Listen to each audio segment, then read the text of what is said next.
الحمد لله نحمده ونستعينه ونستغفره ونعوذ بالله السميع العليم من الشيطان الرجيم من همزه ونفخه ونفثه اما بعد۔ الحمدللہ رمضان جو ہے آن پہنچا ہے، برکتوں اور رحمتوں والا مہینہ، قرآن کا مہینہ، جس میں ہم جہاں عبادات کریں گے، رمضان کے روزے رکھیں گے، قرآن کی تلاوت کریں گے، وہیں ہم دورہ قرآن بھی کریں گے۔ دورہ قرآن کیا ہے؟ دورہ قرآن میں مختصراً ہم دیکھیں گے کہ قرآن کیا کہتا ہے، اللہ کا یہ پیغام جو ہم تک پہنچا ہے اس میں کیا کچھ چھپا ہوا ہے، ہم اس کے ترجمے کو دیکھیں گے، اور ساتھ میں جہاں کہیں ضرورت پیش آئی تو مختصر سی تفسیر بیان کی جائے گی، اور اس طرح سے ہم مختصر دورانی میں پورے قرآن کو ایک بار ریوائز کر لیں گے، گو تھرو کر لیں گے۔ اور دورہ قرآن جو ہے نبی صلی اللہ علیہ وسلم کی سنت بھی رہی ہے، ہر سال رمضان میں جبرائیل علیہ السلام کے ساتھ آپ بھی دورہ قرآن کیا کرتے تھے۔ تو اسی نسبت سے انشاءاللہ ہم بھی روزانہ کا ایک پارہ دیکھا کریں گے، اور یوں ایک مہینے میں ہم پورے قرآن کو انشاءاللہ دہرا لیں گے۔ تو ہم آغاز کرتے ہیں پہلے پارے کا۔ سورہ فاتحہ سے آغاز ہوتا ہے۔ سورہ فاتحہ مکی صورت ہے، اس میں 7 آیتیں ہیں۔ بسم اللہ الرحمن الرحیم۔ شروع کرتا ہوں اللہ تعالیٰ کے نام سے جو بڑا مہربان نہایت رحم والا ہے۔ سورہ فاتحہ قرآن مجید کی سب سے پہلی صورت ہے، جس کی حدیث میں بڑی فضیلت آئی ہے۔ فاتحہ کے معنی آغاز اور ابتدا کے ہیں، اسی لیے اسے الفاتحۃ یعنی فاتحۃ الکتاب کہا جاتا ہے۔ اس کے اور بھی بہت سے معنی ہیں، جیسے نام ہیں، جیسے ام القرآن، سبع مثانی، القرآن العظیم، الشفا، الرقیہ وغیرہ وغیرہ۔ اسی طرح سے اس کا ایک نام الصلاۃ بھی ہے، جس کے بارے میں حدیث قدسی بھی ہے۔ اللہ تعالیٰ نے فرمایا کہ میں نے نماز کو اپنے اور اپنے بندے کے درمیان تقسیم کر دیا ہے۔ مراد سورہ فاتحہ ہے، جس کا نصف اللہ تعالیٰ کی حمد و ثنا اور اس کی رحمت اور ربوبیت اور عدل و بادشاہت کے بیان میں ہے، اور نصف حصے میں دعا و مناجات ہے جو بندہ اللہ تعالیٰ کی بارگاہ میں کرتا ہے۔ اس حدیث میں سورہ فاتحہ کو نماز سے تعبیر کیا گیا ہے، جس سے یہ معلوم ہوتا ہے کہ نماز میں اس کا پڑھنا بہت زیادہ ضروری ہے۔ جیسے حدیث میں بھی آتا ہے لا صلاۃ لمن لم یقرأ بفاتحۃ الکتاب، کہ اس شخص کی نماز نہیں جس نے سورہ فاتحہ نہیں پڑھی۔ اس لیے نماز میں سورہ فاتحہ پڑھنا ضروری ہے، چاہے آپ منفرد نماز پڑھ رہے ہیں یا پھر امام کے پیچھے ہیں، یا سری نماز ہے یا جہری نماز ہے، فرض نماز ہے یا پھر نفل ہے، ہر صورت میں یعنی کہ ہر صورت میں، ہر حالت میں سورہ فاتحہ پڑھنا ضروری ہے۔ ایک اور حدیث ہے جس میں آتا ہے کہ ایک مرتبہ نماز فجر میں بعض صحابہ بھی نبی صلی اللہ علیہ وسلم کے ساتھ قرآن کریم پڑھتے رہے، جس کی وجہ سے آپ پر قرات بوجھل ہو گئی، یعنی پڑھنا مشکل ہو گیا۔ نماز ختم کرنے کے بعد آپ نے ان سے پوچھا کیا تم بھی میرے ساتھ پڑھ رہے تھے؟ تو انہوں نے اس بات میں جواب دیا۔ تب آپ نے فرمایا کہ تم ایسا نہ کیا کرو، بلکہ جب میں تلاوت کروں تو سنا کرو، ہاں جب سورہ فاتحہ پڑھو تو اسے ساتھ پڑھا کرو۔ اور یہ صورت مکی ہے۔ مکی یا مدنی کا مطلب یہ ہوتا ہے کہ جو صورتیں ہجرت سے پہلے نازل ہوئیں وہ مکی ہیں، خواہ ان کا نزول مکہ مکرمہ میں ہوا ہو یا پھر اس کے اطراف میں یا مدینہ میں، اور مدنی وہ صورتیں ہیں جو ہجرت کے بعد نازل ہوئیں۔ ٹھیک ہے۔ الحمدللہ رب العالمین، سب تعریف اللہ تعالیٰ کے لیے ہے جو تمام جہانوں کا پالنے والا ہے۔ تمام تعریف اللہ کے لیے ہے، اس کے لیے خاص ہے، کیونکہ اصل تعریف کا حقدار جو ہے وہ اللہ تعالیٰ ہے۔ کیونکہ اگر کسی انسان کے اندر بھی کوئی خوبی ہے، حسن ہے یا کمال ہے تو وہ بھی اللہ تعالیٰ کا پیدا کرتا ہے، اس میں انسان کا کوئی اختیار نہیں ہے۔ اور اس میں اللہ جو اسم ہے یہ اللہ کا ذاتی نام ہے، اس کا استعمال کسی اور کے لیے جائز نہیں ہے۔ اور پھر الحمدللہ یہ کلمہ شکر ہے، جس کی بڑی فضیلت حدیث میں آئی ہے۔ ایک حدیث میں ہے کہ لا الہ الا اللہ کو افضل الذکر اور الحمدللہ کو افضل الدعا کہا گیا ہے۔ اور ایک اور حدیث ہے جس میں آتا ہے کہ الحمدللہ تملأ المیزان، الحمدللہ کہنا میزان کو بھر دیتا ہے۔ ایک اور حدیث ہے جس میں آتا ہے کہ اللہ تعالیٰ اس بات کو پسند فرماتا ہے کہ ہر کھانے پر اور پینے پر بندہ اللہ تعالیٰ کی حمد بیان کرے۔ آگے ہے رب العالمین میں جو رب کا لفظ استعمال کیا گیا ہے، اس کے معنی آتے ہیں کہ ہر چیز کو پیدا کرنے والا، پھر اس کی ضروریات جو ہے اس کی ضروریات ہیں اسے مہیا کرنے والا اور اس کو تکمیل تک پہنچانے والا۔ جیسے اس کی مثال رب کی اس طرح سے بھی دی جاتی ہے کہ ایک بیج کو بویا جاتا ہے، بیج سے لے کر تناول درخت بننے تک کا جو سفر ہے وہ رب کرواتا ہے۔ تو یہ رب کی تعریف ہے، اور رب جو ہے یہ اللہ تعالیٰ کے اسماء الحسنی میں سے ایک نام ہے۔ دیکھیے الرحمن الرحیم، بڑا مہربان، نہایت رحم کرنے والا۔ رحمان اور رحیم جو ہے یہ مبالغے کے صیغے ہیں، اور کہا جاتا ہے کہ رحمان میں رحیم کی نسبت زیادہ مبالغہ ہے، یعنی اللہ تعالیٰ کی جو رحمت صفت ہے دنیا میں بلا تخصیص کافر اور مشرک مومن سب کے لیے ہے، لیکن آخرت میں وہ صرف رحیم ہوگا، یعنی اس کی رحمت صرف مومنین کے لیے خاص ہوگی۔ مالک یوم الدین، بدلے کے دن، یعنی قیامت کا مالک ہے۔ قیامت کے دن اجر جو ہے اچھا یا برا وہ اللہ تعالیٰ کی ذات دے گی۔ دنیا میں کچھ لوگوں کے پاس اختیارات ہوتے ہیں جہاں پر وہ دوسروں کے ظلم یا زیادتی کر جاتے ہیں یا بدلہ لے لیتے ہیں، لیکن یہاں پر جو بات کی گئی ہے وہ آخرت کے دن کی ہے کہ بدلے کے دن کا جو مالک ہے، جو اصل بدلے کا دن ہوگا، وہ مالک اللہ تعالیٰ کی ذات ہے۔ جیسے حدیث میں بھی آتا ہے کہ اس دن اللہ تعالیٰ پوچھیں گے لمن الملک اليوم، آج کس کی بادشاہت ہے؟ پھر اللہ تعالیٰ خود ہی جواب دیں گے کہ للہ الواحد القہار، کہ اللہ واحد القہار کی، یعنی صرف ایک غالب اللہ تعالیٰ کی ذات ہے۔ اور سورۃ الانفطار میں بھی آتا ہے یوم لا تملک نفس لنفس شیئا والامر یومئذ للہ، کہ اس دن کوئی ہستی کسی کے لیے اختیار نہیں رکھے گی، سارا معاملہ اللہ تعالیٰ کے ہاتھ میں ہوگا، اور یہی جو ہے جزا کا دن ہوگا۔ اگر ایاک نعبد و ایاک نستعین، ہم صرف تیری ہی عبادت کرتے ہیں اور صرف تجھی سے مدد چاہتے ہیں۔ نہیں، یہاں پر جو بات کی گئی عبادت کے معنی ہے کسی کی رضا کے لیے انتہائی تذلیل، عاجزی، کمال خشوع کا اظہار کرنا، اور یہ سب اللہ تعالیٰ کی ذات کے لیے ہے۔ کمال محبت، خضوع اور خوف، ان سب کے مجموعے کا جو نام ہے وہ عبادت ہے، اور یہ صرف اللہ تعالیٰ کے لیے ہے۔ خشوع یا عاجزی، اور پھر عبادت بھی اللہ تعالیٰ کے لیے ہے، اور مدد بھی صرف اللہ تعالیٰ سے چاہنی ہے، یعنی ہماری مدد کا اختیار جو ہے وہ صرف اللہ تعالیٰ کے پاس ہے۔ اس سے مراد یہ نہیں ہے کہ دنیا میں جیسے ہم کچھ معاملات میں ایک دوسرے کی مدد کرتے ہیں، یا ہمیں کہا جاتا ہے، اللہ تعالیٰ کا حکم ہے وَتَعَاوَنُوا عَلَى الْبِرِّ وَالتَّقْوَىٰ، کہ اچھے اور نیکی کے کاموں میں ایک دوسرے کی مدد کرو۔ اس سے مراد یہ مدد نہیں، اس سے مراد یہ مدد ہے کہ جو اختیار اگلا بندہ رکھتا ہی نہیں ہے، اس کے باوجود ہم اس سے مدد طلب کریں، تو ایسی مدد جو ہے اگر ہم کسی انسان سے طلب کریں گے جو صرف اللہ تعالیٰ کر سکتے ہیں، تو یہ شرک میں آتا ہے۔ اہدنا الصراط المستقیم، ہمیں سیدھی اور سچی راہ دکھا۔ سیدھی راہ کون سی ہے، سیدھا راستہ کون سا ہے؟ جو انبیاء کرام لے کر آئے، جو ہدایت کا راستہ ہے۔ سیدھے راستے کی طرف رہنمائی کرنا، راستے پر چلا دینا یا منزل مقصود پر پہنچا دینا، یہ سب ہدایت ہے۔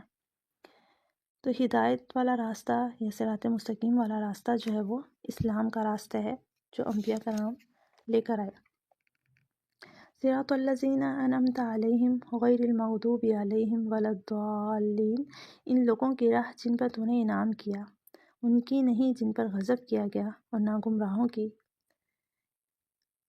اور یہ وہ لوگ جو جہالت کے سبب راہ حق سے برگشتہ ہو گئے۔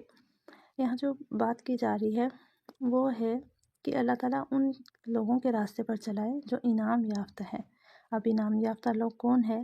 جو اللہ تعالیٰ کے نیک بندے ہیں، جو انبیاء ہیں، صدیقین ہیں، شہداء ہیں، جو صالحین ہیں، جیسے سورہ نساء میں بھی آتا ہے، اور جو اللہ اور اس کے رسول کی اطاعت کرتے ہیں وہ قیامت کے روز ان لوگوں کے ساتھ ہوں گے جن پر اللہ نے انعام کیا، یعنی انبیاء، صدیقین، شہداء اور صالحین، اور ان لوگوں کی رفاقت بہت ہی خوب ہے۔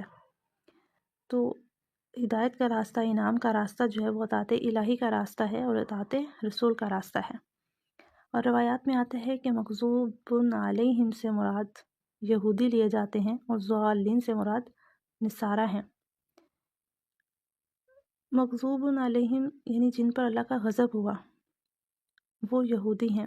اس کی وجہ یہ ہے کہ یہودیوں کے پاس علم تھا لیکن وہ اس میں تحریف کرتے تھے اور اس پر عمل پیرا نہیں ہوتے تھے، اور ضالین گمراہ تھے، یعنی ان کے پاس اس طرح سے علم بھی موجود نہیں تھا، اور وہ علم کو سیکھے بغیر انہوں نے رہبانیت اختیار کر لی اور طرح طرح کے عقیدے جو ہے وہ بنا لیے۔ سورہ فاتحہ کے آخر میں آمین کہنے کی نبی صلی اللہ علیہ وسلم نے بڑی تاکید اور فضیلت بیان فرمائی ہے، اس لیے امام اور مقتدی ہر ایک کو آمین کہنی چاہیے۔ نبی صلی اللہ علیہ وسلم اونچی آوازوں سے آمین کہا کرتے تھے اور صحابہ بھی، حتیٰ کہ مسجد گونج اٹھتی۔ ابن کثیر کی یہ روایت ہے۔ اچھا، آمین کے مطلب کے حوالے سے اگر دیکھا جائے تو اس کے مختلف بیان کیے جاتے ہیں مطالب، جیسے کذالک فلیکن، اسی طرح ہو، لا تخیب رجعنا، ہمیں نامراد نہ کرنا، یا پھر اللہم استجب لنا، اے اللہ ہماری دعا قبول فرما۔ سورہ بقرہ کا آغاز کرتے ہیں۔ سورہ بقرہ مدنی سورت ہے اور اس میں 286 آیات ہیں اور 40 رکوع ہیں۔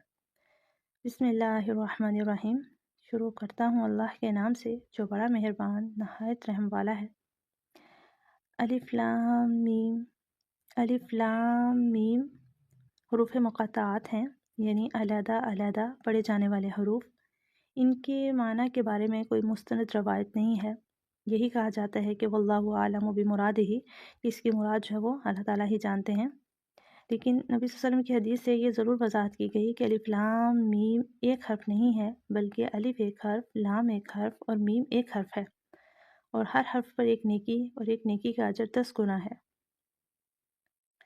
ذالک الکتاب لا ریب فیہ ھدی للمتقین، اس کتاب میں کوئی شک نہیں پرہیزگاروں اور راہ دکھانے والوں کے لیے۔ یعنی کہ اس میں اللہ تعالیٰ نے قرآن کے آغاز میں ہی اس بات کی وضاحت کر دی کہ لا ریب، اس میں کوئی شک نہیں ہے، یعنی شک کے ساتھ اس کو نہیں پڑھنا، یہ شک سے پاک ہے، اور یہ اللہ تعالیٰ کی طرف سے بھیجی گئی کتاب ہے، اس میں کسی طرح کا بھی شک و شبہ کرنے کی گنجائش موجود نہیں ہے۔ اور پرہیزگاروں کے لیے ہے، یعنی جو واقعی میں ہدایت حاصل کرنا چاہتے ہیں یا اس کے لیے کوشش کرتے ہیں، ہدایت کے متلاشی ہیں، اور وہ اللہ کی بارگاہ میں کھڑے ہوتے ہیں، ہدایت طلب کرتے ہیں، تو ایسے لوگوں کو ہی ہدایت جو ہے وہ ملتی ہے۔ جو ہدایت سے دور بھاگتے ہیں یا سیکھنا نہیں چاہتے، انہیں اللہ تعالیٰ ہدایت نہیں دیتے۔ الذین یؤمنون بالغیب ویقیمون الصلاۃ ومما رزقناہم ینفقون، جو لوگ غیب پر ایمان لاتے ہیں اور نماز قائم رکھتے ہیں اور ہمارے دیے ہوئے مال میں سے خرچ کرتے ہیں۔ یہاں اللہ تعالیٰ نے ان کی صفات مزید بیان کر دی کہ ہدایت والے کون ہیں، جو لوگ غیب پر ایمان لاتے ہیں۔ اب غیب سے مراد وہ چیزیں ہوتی ہیں جن کا ادراک جو ہے وہ عقل نہیں کر سکتی، ہمارے حواس خمسہ اس کو نہیں محسوس کر سکتے، جیسے اللہ تعالیٰ کی ذات ہے، وحی الہی ہے، جنت ہے، دوزخ ہے، ملائکہ ہے، یہ جیسے عذاب قبر ہے۔ تو ایسی چیزوں پر ایمان لانا جن کے بارے میں ہمیں بتلا دیا گیا اور ہم نے بغیر دیکھے ان پر ایمان لے، وہ غیب ہے۔ اور نماز قائم کرتے ہیں۔ اقامت صلاۃ سے مراد پابندی سے اور سنت نبوی کے مطابق نماز کا اہتمام کرنا ہے، ورنہ نماز تو منافقین بھی پڑھتے ہیں۔ تو اصل نماز وہی ہے جو سنت نبویہ کے مطابق ہو اور وقت پر ادا کی جائے۔ اور پھر تیسری چیز جو یہاں پہ بیان کی گئی، اور ہمارے دیے ہوئے مال میں سے خرچ کرتے ہیں، انفاق فی سبیل اللہ، یعنی اللہ تعالیٰ کے راستے میں خرچ کرتے ہیں، اپنے اوپر بھی، اپنے والدین پر بھی، اپنے اہل و عیال پر بھی، اور اپنے ساتھیوں پر بھی، یعنی غرباء پر بھی۔ اور جو لوگ ایمان لاتے ہیں اس پر جو آپ کی طرف اتارا گیا اور جو آپ سے پہلے اتارا گیا، اور وہ آخرت پر بھی یقین رکھتے ہیں۔ یہاں پر بات کی گئی ہے ایمان لانے کی، جو ہم سے پہلے کتابیں اتار دی گئیں، جیسے تورات ہے، زبور ہے، انجیل ہے، ان پر بھی ایمان لاتے ہیں۔ ان پر ایمان لانے سے مراد یہ ہے کہ ان کا ایمان لانا کہ وہ اللہ تعالیٰ کی طرف سے بھیجی گئی کتابیں تھیں، لیکن اب ان میں رد و بدل ہو گیا اور اب ان پر عمل ضروری نہیں ہے۔ عمل کے لیے اب کتاب جو ہے وہ صرف قرآن مجید ہے۔ یہی لوگ اپنے رب کی طرف سے ہدایت پر ہیں، یہی لوگ فلاح اور نجات پانے والے ہیں۔ تو یہاں پر بتایا گیا کہ جن کے اندر یہ صفات ہوں گی جو پر بیان کی گئیں، یہی لوگ ہدایت پر ہیں اور یہی لوگ فلاح پانے والے ہیں، نجات پانے والے ہیں۔ نجات کس چیز سے؟ اللہ تعالیٰ کے عذاب سے اور دوزخ سے۔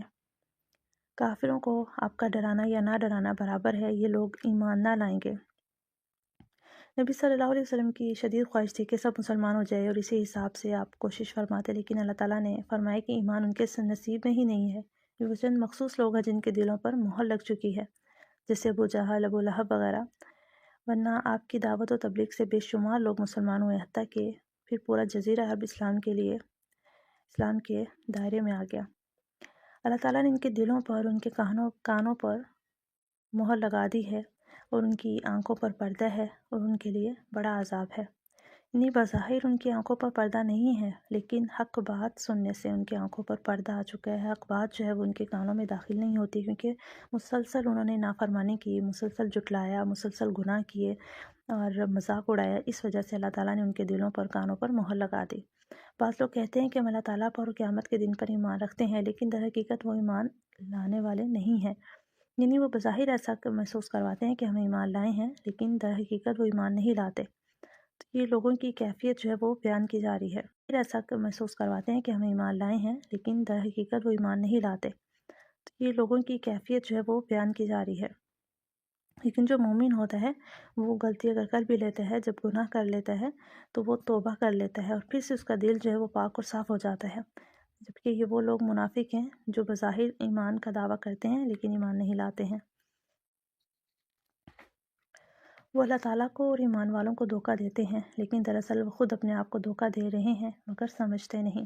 یعنی وہ اس طرح سے کرنے سے سمجھتے ہیں کہ جو ہم دھوکہ دے رہے ہیں منافقوں کو یا اللہ تعالیٰ کو، کہ ہم بظاہر تو مسلمان شو کرواتے ہیں، لیکن اندر سے ہم تو ان کے ساتھ نہیں ہیں، ہم ان کے خلاف چال چلتے ہیں۔ تو اس کی اللہ تعالیٰ نے یہاں پہ وضاحت دے دی کہ یہ سمجھ رہے ہیں یہ دھوکہ دے رہے ہیں، لیکن اصل میں تو یہ خود دھوکہ میں ہے۔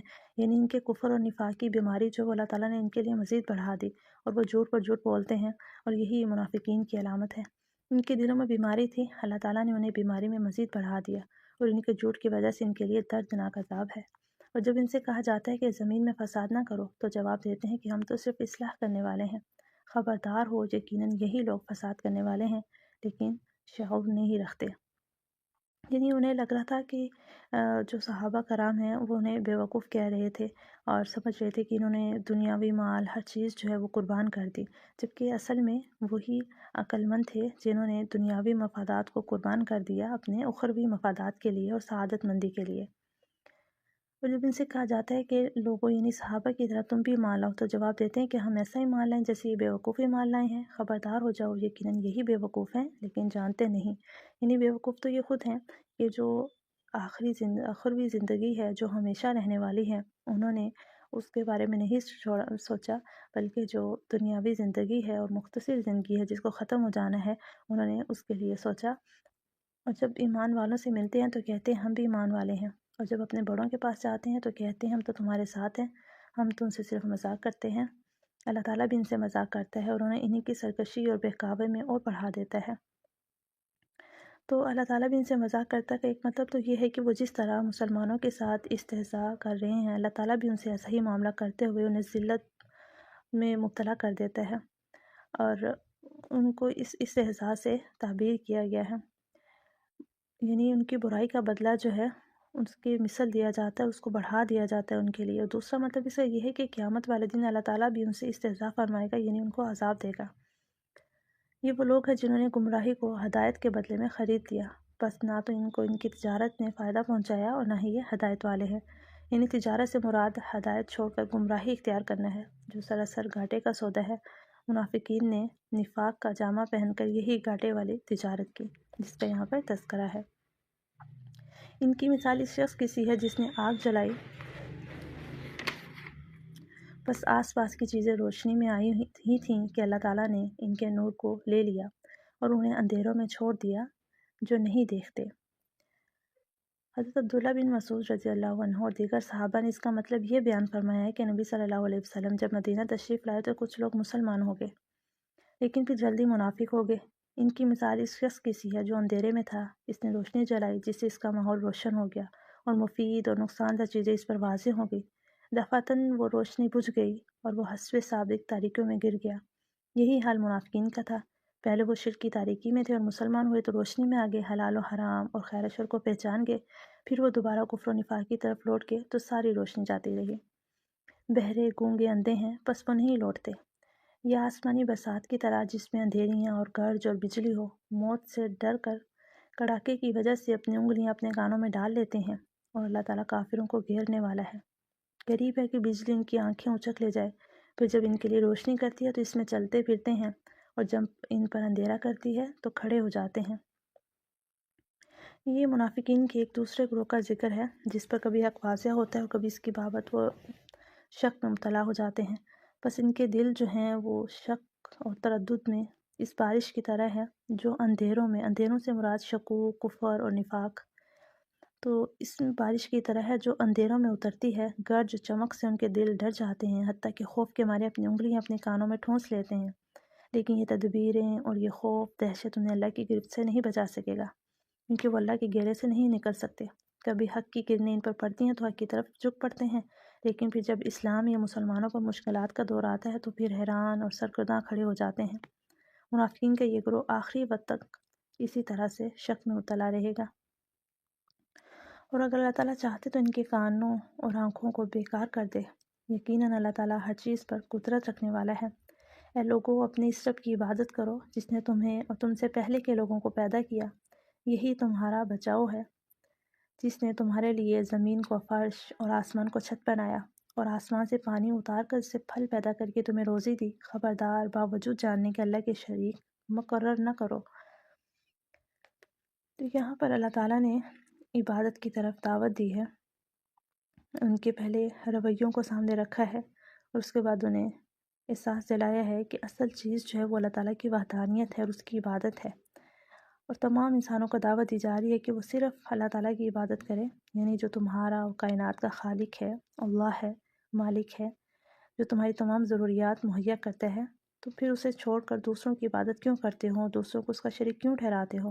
اگر تم عذاب خدا بندی سے بچنا چاہتے ہو تو صرف ایک ہی طریقہ ہے، وہ یہ کہ اللہ کو ایک مانو اور صرف اس کی عبادت کرو، اور جانتے ہوئے کسی کو اس کا شریک نہ ٹھہراؤ۔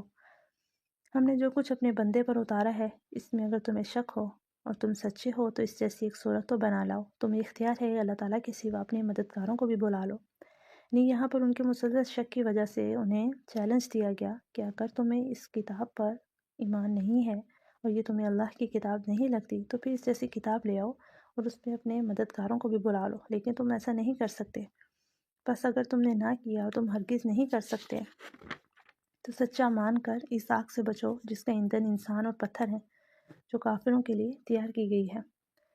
پتھر سے مراد حضرت ابن عباس کے قول کے مطابق گندک کے پتھر ہیں، اور بعض حضرات کے نزدیک اصنام یعنی بت ہیں جن کی پوجا کرتے تھے، وہی بت جہنم میں ان کے لیے ایندھن بن جائیں گے، جیسے کہ قرآن مجید میں بھی ہے، سورۃ الانبیاء کی آیت ہے، تم اور جن کی تم عبادت کرتے ہو جہنم کا ایندھن ہوں گے۔ اور اس سے ایک تو یہ معلوم ہوا کہ جہنم اصل میں کافروں اور مشرکوں کے لیے تیار کی گئی ہے، اور دوسری بات یہ معلوم ہوئی کہ جنت اور دوزخ کا وجود ہے جو اس وقت بھی ثابت ہے، اور ایمان والوں، نیک عمل کرنے والوں، ان جنتوں کی خوشخبریاں دو جن کے نیچے نہریں بہہ رہی ہیں، جب کبھی وہ پھلوں کا رزق دیے جائیں گے اور ہم شکل لائے جائیں گے تو کہیں گے یہ وہی ہے جو ہم اس سے پہلے دیے گئے، اور ان کے لیے بیویاں ہیں صاف ستھری اور وہ ان جنتوں میں ہمیشہ رہنے والے ہیں۔ یہاں پر جو متشابہن کا مطلب ہے کہ یا تو جنت کے تمام میوے آپس میں ہم شکل ہوں گے یا پھر دنیا کے میووں کے ہم شکل ہوں گے، لیکن یہاں مشابہت سے مراد صرف شکل یا نام کی حد تک مشابہت ہوگی، ورنہ جنت کے جو میوے ہیں، جو پھل ہیں، وہ مزے اور ذائقے سے دنیا کے میووں کی نسبت کہیں اعلیٰ ہوں گے۔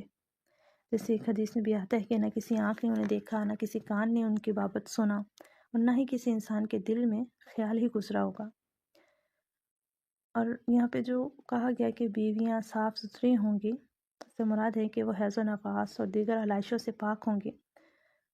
یقیناً اللہ تعالیٰ کسی مثال کے بیان کرنے سے نہیں شرماتا، خواہ مچھر کی ہو یا اس سے بھی ہلکی چیز کی۔ ایمان والے تو اس سے اپنے رب کی جانب سے صحیح سمجھتے ہیں، اور کفار کہتے ہیں کہ اس مثال سے اللہ تعالیٰ نے کیا مراد لی ہے؟ اس کے ذریعے بیشتر کو گمراہ کرتا ہے اور اکثر لوگوں کو راہ راست پر لاتا ہے، اور گمراہ تو صرف فاسقوں ہی کو کرتا ہے۔ یہاں پر جو ہے یہ مشرکین نے سوال اٹھایا کہ قرآن میں اللہ تعالیٰ کیسے چھوٹی چھوٹی چیزوں کی مثال بیان کرتا ہے، تو یہاں پر اللہ تعالیٰ نے ان کے اس سوال کا جواب دیا کہ اصل چیز جو ہے وہ تو اللہ کا کلام ہے، اور اس میں اللہ تعالیٰ جس بھی چھوٹی سے چھوٹی چیز یا بڑی سے بڑی چیز کی مثال دینا چاہے وہ اللہ تعالیٰ دے سکتا ہے، اس کے لیے اللہ تعالیٰ کو اس میں کوئی بھی عار محسوس نہیں ہوتی۔ تو اللہ تعالیٰ اس چھوٹی مثالوں کے ذریعے سے ہی ایمان والوں کو کا ایمان بڑھا دیتا ہے، اور جبکہ جو گمراہ ہیں وہ اس پر اور زیادہ پیچھے ہو جاتے ہیں۔ جو لوگ اللہ تعالیٰ کے مضبوط عہد کو توڑ دیتے ہیں اور اللہ تعالیٰ نے جن چیزوں کے جوڑنے کا حکم دیا ہے انہیں کاٹتے اور زمین میں فساد پھیلاتے ہیں، یہی لوگ نقصان اٹھانے والے ہیں۔ یہاں پر جس عہد کی بات ہو رہی ہے اسے عہد الست بھی کہا جاتا ہے، یعنی صلب آدم سے نکالنے کے بعد تمام ذریت آدم علیہ السلام کی تمام اولاد سے جو عہد لیا گیا تھا وہ عہد بھی اس سے مراد لیا جاتا ہے۔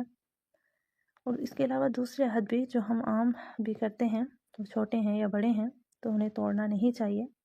تم اللہ کے ساتھ کیسے کفر کرتے ہو حالانکہ تم مردہ تھے، اس نے تمہیں زندہ کیا، پھر تمہیں مار ڈالے گا، پھر زندہ کرے گا، پھر اسی کی طرف لٹائے جاؤ گے۔ یعنی اللہ تعالیٰ نے سوالیہ انداز میں یہ بات سامنے رکھی کہ تمہیں کس چیز کا اختیار ہے، یہ کس چیز کا گھمنڈ ہے، یہ کیا چیز ہے تمہارے پاس جس بنا پر تم اللہ تعالیٰ کا کفر کرتے ہو، جبکہ وہی تمہیں زندہ کرتا ہے اور تم مردہ تھے، کچھ بھی نہیں تھی، اس نے تمہیں زندگی دی، پھر وہ تمہیں مار ڈالے گا، پھر دوبارہ تمہیں زندہ کرے گا، اسی کی طرف لوٹ کر جانا ہے۔ وہ اللہ جس نے تمہارے لیے زمین کی تمام چیزوں کو پیدا کیا، پھر آسمان کی طرف قصد کیا اور ان کو ٹھیک ٹھاک 7 آسمان بنایا، اور وہ ہر چیز کو جانتا ہے۔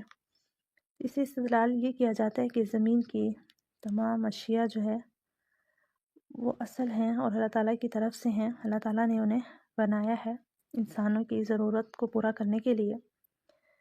اور دوسرا یہاں پر آسمان کی بات کی گئی، اس سے یہ بھی معلوم ہوتا ہے کہ آسمان ایک حصی وجود ہے، یعنی ایسا نہیں ہے کہ اوپر والے حصے کو ہم آسمان کہہ دیں یا بلندی کو آسمان کہہ دیں، بلکہ معلوم ہوتا ہے کہ ان کی بھی تعداد ہے جو کہ 7 ہے۔ اور حدیث کے مطابق یہ بھی وضاحت ملتی ہے کہ 2 آسمانوں کے درمیان 500 سال کی مسافت ہے، یعنی اتنا فاصلہ ہے 2 آسمانوں کے درمیان بھی۔ اور پھر اسی طرح سے زمین بھی آسمان کی مثل ہے، یعنی زمین کی تعداد بھی 7 ہی معلوم ہوتی ہے، جس کی تائید بھی حدیث نبوی سے ہوتی ہے۔ جس نے ظلماً کسی کی ایک بالشت زمین لے لی تو اللہ تعالیٰ اسے قیامت کے دن 7 زمینوں کا طوق پہنائے گا۔ تو اس حدیث سے بھی معلوم ہوتا ہے کہ زمینوں کی تعداد بھی 7 ہے۔ اور جب تیرے رب نے فرشتوں سے کہا کہ میں زمین میں خلیفہ بنانے والا ہوں، تو انہوں نے کہا ایسے شخص کو کیوں پیدا کرتے ہیں جو زمین میں فساد کرے اور خون بہائے، اور ہم تیری تسبیح، حمد اور پاکیزگی بیان کرنے والے ہیں۔ اللہ تعالیٰ نے فرمایا جو میں جانتا ہوں تم نہیں جانتے۔ یہاں پر جو ہے اللہ تعالیٰ نے فرشتوں کے سامنے تذکرہ کیا دنیا میں خلیفہ بھیجنے کا۔ خلیفہ سے مراد جو ہے ایسی قوم ہے جو ایک دوسرے کے بعد آئے گی۔ یہاں یہ کہنا درست نہیں ہے کہ اللہ تعالیٰ نے انسان کو اپنا خلیفہ یا نائب بنا دیا، اور فرشتوں کا یہ کہنا بھی حسد یا اعتراض کے طور پر نہیں تھا، بلکہ انہوں نے بھی سوالیہ انداز میں یہ چیز سامنے رکھی تھی کہ آپ ایسے شخص کو کیوں پیدا کرتے ہیں جو زمین میں فساد پھیلائے۔ اب یہاں یہ بھی سوال پیدا ہوتا ہے کہ فرشتوں کو پہلے سے کیسے پتہ؟ تو اس کے بارے میں یہ کہا جاتا ہے ممکن ہے اللہ تعالیٰ نے انہیں پہلے سے بتا دیا ہو، یا پھر اس سے پہلے کی مخلوق سے انہوں نے خود سے سوچ لیا ہو۔ تو یہاں پر پھر اللہ تعالیٰ نے ان کے سامنے رکھا کہ اللہ تعالیٰ ہی اس کے بارے میں بہتر مصلحت جانتے ہیں، کیونکہ ان میں انبیاء، شہداء، صالحین اور نیک لوگ بھی ہوں گے۔ اور اللہ تعالیٰ نے آدم کو تمام نام سکھا کر ان چیزوں کو فرشتوں کے سامنے پیش کیا اور فرمایا اگر تم سچے ہو تو ان چیزوں کے نام بتاؤ۔ ان سب نے کہا اللہ تیری ذات پاک ہے، ہمیں تو صرف اتنا ہی علم ہے جتنا تو نے ہمیں سکھا رکھا ہے، پورے علم و حکمت والا تو ہی ہے۔ اللہ تعالیٰ نے حضرت آدم علیہ السلام سے فرمایا تم ان کے نام بتا دو۔ جب انہوں نے بتا دیے تو فرمایا کہ کیا میں نے تمہیں پہلے ہی نہ کہا تھا کہ زمین اور آسمانوں کا غیب میں ہی جانتا ہوں، اور میرے علم میں ہے جو تم ظاہر کر رہے ہو اور جو تم چھپاتے ہو۔ تو یہاں پر جو ہے حضرت علم کے ذریعے سے حضرت آدم علیہ السلام کی فضیلت بھی بیان کی گئی ہے اور انہیں تکریم دی گئی ہے۔ اور پھر اللہ تعالیٰ نے اس چیز کی بھی یہاں پہ وضاحت کی کہ غیب کا علم جو ہے وہ صرف اللہ تعالیٰ کے پاس ہے۔ اور جب ہم نے فرشتوں سے کہا کہ آدم کو سجدہ کرو تو ابلیس کے سوا سب نے سجدہ کیا، اس نے انکار کیا اور تکبر کیا اور وہ کافروں میں سے ہو گیا۔ یہاں پر جو ہے وہ دوسری تکریم حضرت آدم علیہ السلام کو دی گئی سجدہ۔ نہ تو اہل کتاب کے کافر اور نہ مشرکین چاہتے ہیں کہ تم پر تمہارے رب کی کوئی بلائی نازل ہو۔ ان کی اس حسد سے کیا ہوا؟ اللہ تعالیٰ جسے چاہے اپنی رحمت خصوصیت سے عطا فرمائے، اللہ تعالیٰ بڑے فضل والا ہے۔ یہود کو عرب میں اس کی گزشتہ تاریخ اور علمی مذہب سے وابستگی کی وجہ سے خاص مقام حاصل تھا، اسی لیے انہیں گزشتہ انعامات الہی یاد کرا کے کہا جا رہا ہے کہ تم میرا وہ عہد پورا کرو جو تم سے میں نے کیا تھا، یعنی آخری نبی کی نبوت کا اور ان پر ایمان لانے کی بابت جو وعدہ لیا تھا۔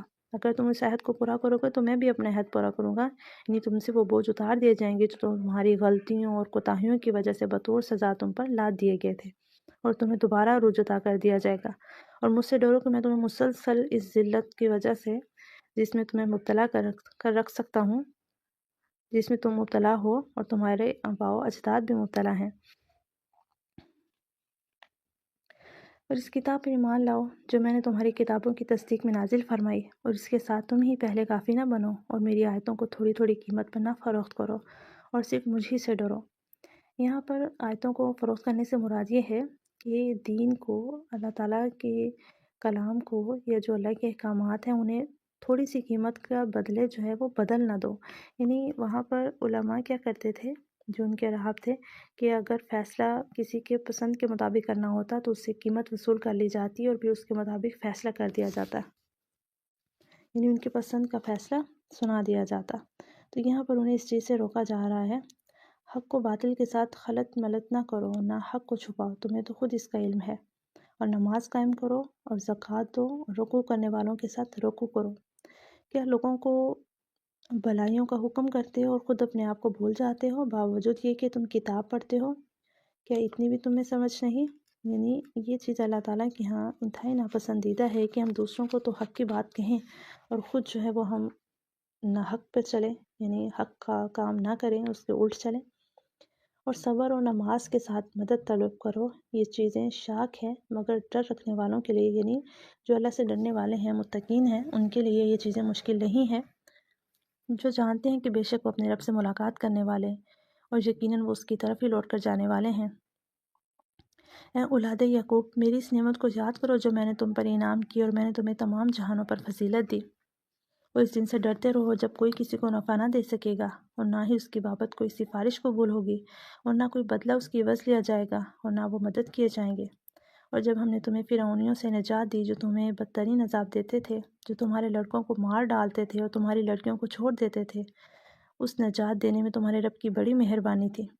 اور جب ہم نے تمہارے لیے دریا چیر دیا، یعنی پھاڑ دیا، اور تمہیں اس سے پار کر دیا، اور فرعونیوں کو تمہاری نظروں کے سامنے اس میں ڈبو دیا، اور ہم نے موسیٰ علیہ السلام سے 40 راتوں کا وعدہ کیا، پھر تم نے اس کے بعد بچھڑا پوجنا شروع کر دیا اور ظالم بن گئے۔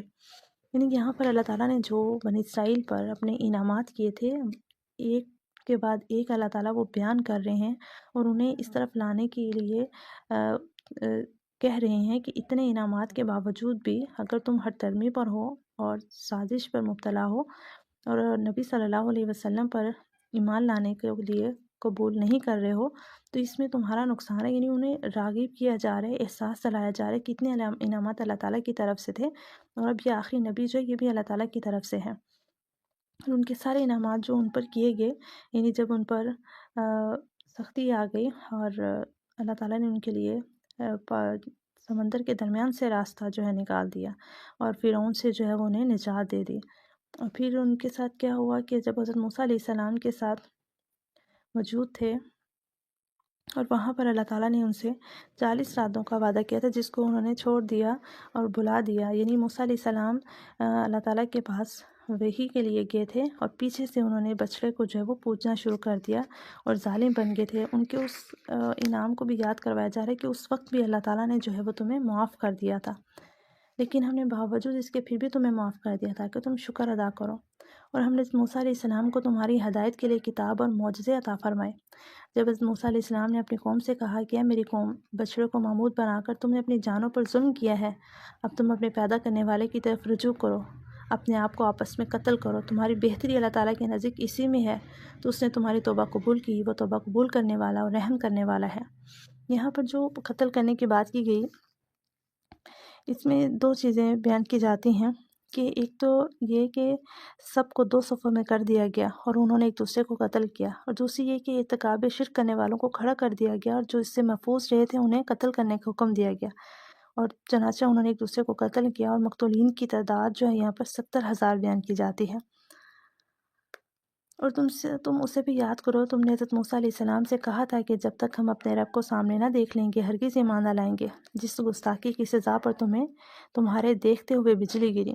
اس سے مراد یہ ہے کہ انہوں نے دعویٰ کیا تھا کہ ہم جب تک اللہ تعالیٰ کو نہیں دیکھ لیں گے ایمان نہیں لائیں گے، تو اس بنا پر یہ ایک پہاڑی پر پہنچ کے، اور وہاں پر انہوں نے کہا کہ ہمیں اللہ تعالیٰ کو دیکھنا ہے، اور اللہ تعالیٰ نے وہاں پر جب تجلی فرمائی، اور ایک دم جو ان کا پہاڑ تھا وہ بھی راکھ ہو گیا تھا، یعنی اس نے اس روشنی کو، اس تجلی کو محسوس نہیں کیا اور راکھ ہو گیا۔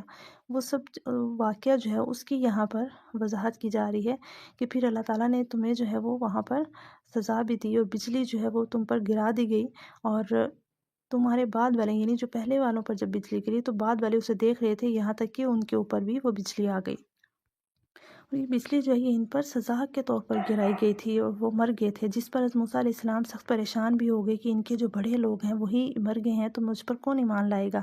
تو اس پر پھر اللہ تعالیٰ نے حضرت موسیٰ علیہ السلام کی دعا بھی قبول کی اور انہیں دوبارہ زندہ کر دیا۔ لیکن پھر اس لیے کہ تم شکر گزاری کرو، اس موت کے بعد بھی ہم نے تمہیں دوبارہ زندہ کر دیا، اور ہم نے تم پر بادل کا سایہ کیا اور تم پر من و سلوہ اتارا، اور کہہ دیا کہ ہماری دی ہوئی پاکیزہ چیزیں کھاؤ، اور انہوں نے ہم پر ظلم نہیں کیا، البتہ وہ خود اپنی جانوں پر ظلم کرتے تھے۔ یہاں من و سلوہ کی بھی خاص بات کی گئی کہ اللہ تعالیٰ نے ان کو آسمان کی طرف سے کھانا جو ہے وہ پہنچا دیا تھا، یعنی اوس من کہا جاتا ہے، ایک طرح کی اوس تھی جو درخت یا پتھر پر گرتی، شہد کی طرح میٹھی ہوتی تھی اور خشک ہو کر گون کی طرح ہو جاتی، اور بعض کے نزدیک شہد یا میٹھا پانی ہے، اور کھمبی من کی اس قسم سے ہے جو حضرت موسیٰ علیہ السلام پر نازل ہوئی۔ اس کا مطلب یہ ہے کہ جس طرح بنی اسرائیل کو وہ کھانا بلا دقت، یعنی بغیر کسی مشقت کے پہنچایا جاتا تھا، اسی طرح کھمبی بھی آج دیکھی جائے تو بغیر کسی بونے کے پیدا ہو جاتی ہے۔ اور سلوہ سے مراد بٹیر یا پھر چڑیا کی طرح کا ایک پرندہ تھا جسے ذبح کر کے وہ کھا لیتے تھے۔ اور ہم نے تم سے کہا کہ اس بستی میں جاؤ اور جو کچھ جہاں کہیں سے چاہو با فراغت کھاؤ پیو، اور دروازے میں سجدہ کرتے ہوئے گزرو، اور زبان سے حطتن کہو، ہم تمہاری خطائیں معاف فرما دیں گے اور نیکی کرنے والوں کو اور زیادہ دیں گے۔ اس بستی سے مراد جمہور مفسرین کے نزدیک بیت المقدس ہے۔ سجدہ سے بعض حضرات نے یہ مطلب لیا ہے کہ جھکتے ہوئے داخل ہوں، اور بعض نے سجدہ شکر مراد لیا ہے۔ مطلب یہ ہے کہ بارگاہ الہی میں عجز و انکساری کا اظہار کرتے ہوئے اور اعتراف شکر کرتے ہوئے داخل ہوں۔ حطتن اس کے معنی ہمارے گناہ معاف فرما دے۔